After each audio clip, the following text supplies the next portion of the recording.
Sajak ni kalau buat kuih-kuih ni kan, orang kata, Sajak ingat dulu apa Sajak punya ex-boyfriend Sajak, dia kata apa? Ini kuih-kuih orang tua. Kata kenapa bawa you panggil kuih-kuih orang tua? Kuih-kuih macam ni lah, biasanya orang tak ada gigi makan. Tak ada lah, tak ada orang gigi. Memang kuih ni memang kuih-kuih favourite kot. Betul ke sih orang kata kuih-kuih macam kuih-kuih macam ni kan? Kuih-kuih tak ada gigi. Betul ke? Ha?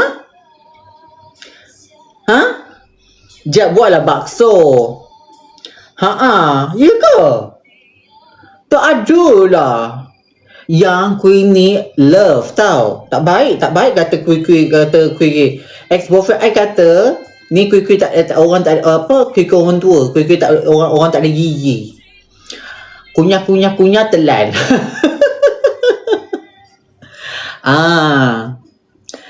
Itulah dia kisah Sajak. Apa lagu ni? Foto pujangga pula. Start dah. Lagu raya kan macam ni kan best. Boleh ada hati macam ada raya gitu kan. I love. Yes,